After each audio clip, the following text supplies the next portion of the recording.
Dear Patriots, before the news starts, please subscribe to our patriotic channel by clicking the subscribe button. Give us a thumbs up to this video. Don't forget to leave your opinion below in the comments section. Share the news on Facebook and Twitter so you friends see it. Thank you. Applause. One congressman just stood up and did something genius to finally stop Mueller in his tracks. Republican Congressman Ron DeSantis had put forward an amendment that would stop special counsel Robert Mueller's Trump-Russia probe in its tracks, Politico reports. The amendment has two major key points. It will cut off funds to the investigation 6 months after it is passed. It will prevent Mueller from investigating any of Trump's business before his presidential campaign was launched in 2015. DeSantis provided the rationale for his amendment, saying that Mueller didn't identify a crime to be investigated and practically invites a fishing expedition. He continued, Congress should use its spending power to clarify the scope and limit the duration of this investigation. Deputy Attorney General Rosenstein has said that the DOJ doesn't conduct fishing expeditions. The corollary to this admonition should be that Congress will not fund a fishing expedition. Preventing Mueller from going over time, over budget, and investigating everything under the sun by restricting his funds would be a great way to save tax dollars and force Mueller to investigate what actually matters.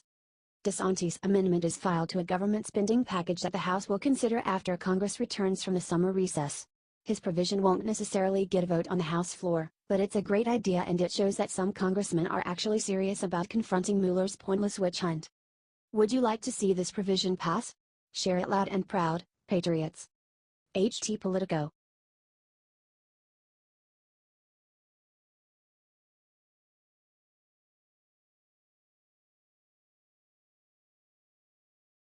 Rex Tillerson just pissed off every elite in Washington by taking apart what Obama made. Secretary of State Rex Tillerson has been doing some serious shaking up of the status quo in Washington. He is hard at work getting rid of waste in the State Department, and many of the career politicians and bureaucrats aren't happy about it. The State Department has special envoys, many of which are out of date and/or obsolete. And these wasteful positions multiplied while Obama was BOTUS. Imagine. For example, there's still a special envoy for the six-party talks. They were talks to try to convince North Korea to give up their nukes. And there have been no such talks in nearly a decade. Then there's the special envoy for conflict diamonds. What? And the personal representative for Northern Ireland issues. Huh? Well, Tillerson is getting rid of many of these wasteful, obsolete positions, and folding the functions of others into other positions. He told Senator Bob Corker, Republican Tennessee, chairman of the Foreign Relations Committee, that the reforms will save money and streamline operations, among other things. I'm so relieved and happy to see Trump and his administration making real change in Washington, D.C. It's been going along for far too long in a status quo that is wasteful and corrupt. If you agree, please share this out and comment. Way to go, Rex. H.T. The Hill.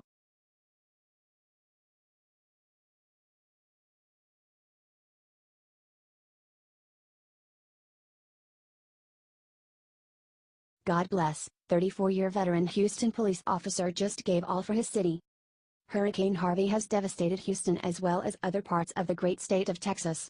The death toll from the hurricane has risen to 15 at last count. One of those people who lost their life is 34-year veteran Houston police officer Sergeant Steve Perez. He told his wife before he left home to report for duty that he had work to do, against her protest that he stay home. While most people should have evacuated or at least stayed home, Sergeant Perez had a job to do, and he gave his life to do it. Rescuers discovered Sergeant Perez's body in his flooded vehicle. He is survived by his wife and grown son and daughter. Our prayers go out to them. It's so sad to hear of the loss of a police officer who has served so long. This hero was lost in the line of duty, trying to protect and serve. Our hearts go out to his family. H.T. The Daily Mail.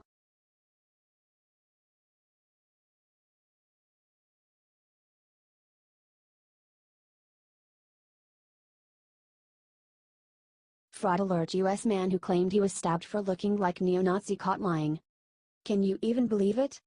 Colorado man Joshua Witt claimed that an attacker had stabbed him after calling him a neo-Nazi just last week. But as fate would have it, it turns out that Witt fabricated the story completely. According to an official police report, it was revealed that Mr. Witt accidentally cut his hand with a knife. Not even a neo-Nazi knife, mind you. Witt, who has been arrested on a false reporting charge, admitted to Sheridan, Colorado police that he lied to officers.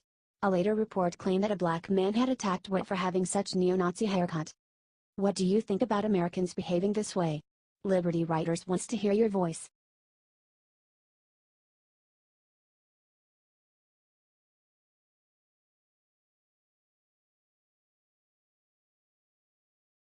Urgent Trumpeter threatens to shoot Trump at airport. Look what happened to him. Trump just visited Texas on Monday and said that he has on his way to Texas. Bummy Shai posted about Trump's visit that he wanted Trump to visit and wanted to piss on his ass. After he was cautioned by the Secret Service, chill Secret Service finna pull up to your crib, they take that shit serious. Bummy then posted a picture of Air Force One on the tarmac and said the following: Secret Services can suck my dick. Bummy then posted the following video of vehicles on the tarmac with the following caption: they ain't playing. The Secret Service office in Austin has currently told the Gateway pundit that they are looking into the threat to the president. Share this if you are glad that your president is safe and are glad for the Secret Service. Do you think this guy should be prosecuted to the fullest extent of the law for threatening the POTUS?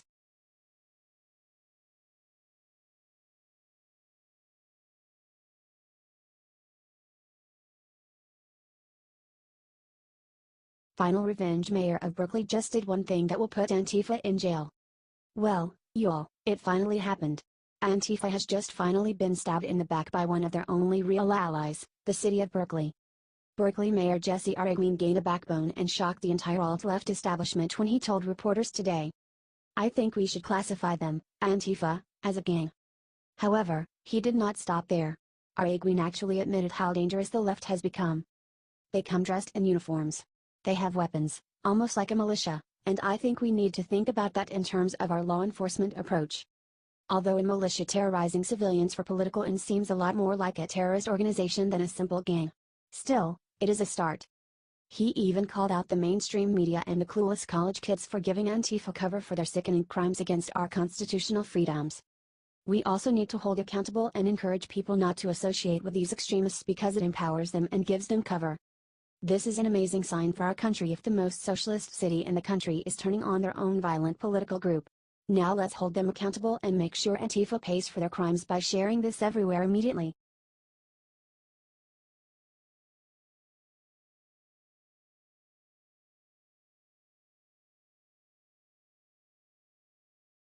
Seconds after arriving in Texas, jaws dropped when people saw what Melania had on her feet. Melania Trump came to help out in Texas and the media won't say a thing about it, but first, take a look at what reporters did before Trump left this morning.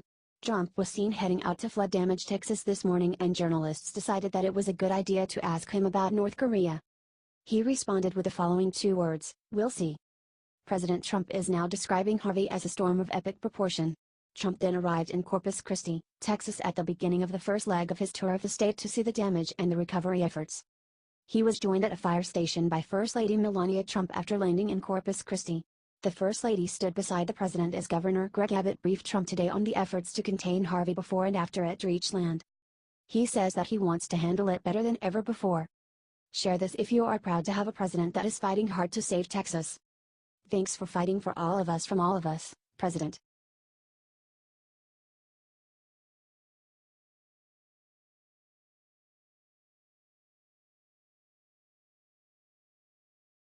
Right after Melania was ridiculed for her shoes, she got the ultimate revenge. Honestly y'all, I do not know why leftists love to go after Melania. She's a businesswoman, model, and immigrant, for crying out loud.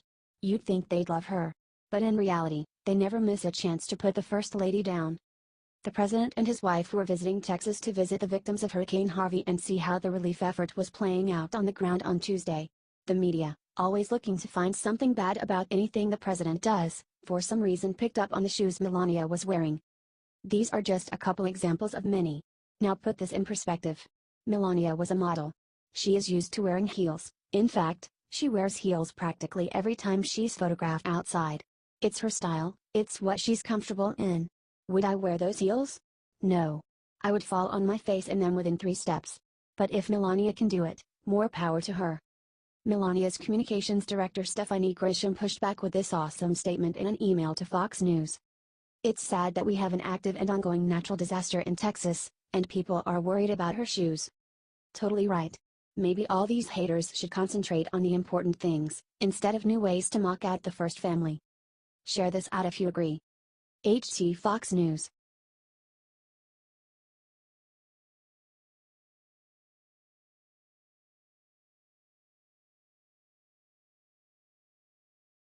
Senator Feinstein flipped. Look what shocking thing she says about supporting Trump. U.S. Senator Dianne Feinstein, Democrat California, stunned everyone in San Francisco when she said that President Trump could be a good president. Feinstein shocked everyone when she declined to answer whether she thought Trump would be impeached. She then told the audience that they should be ready to see Trump finish all 4 years. The question is whether he can learn and change. If so, I believe he can be a good president, she said. Feinstein has attacked Trump since the beginning. She most recently slammed his decision to pardon Sheriff Joe Arpaio in Arizona. The San Francisco Chronicle reported that Feinstein made comments at a Herbst Theater interview. The paper described an event as a political love fest. She served as the mayor of San Francisco for a decade and was elected to Senate in 1992. Share this everywhere to piss off every liberal. This video makes them go crazy. It shows Feinstein bending over and accepting that the Trump phenomenon has taken over the nation. Spread this, patriots.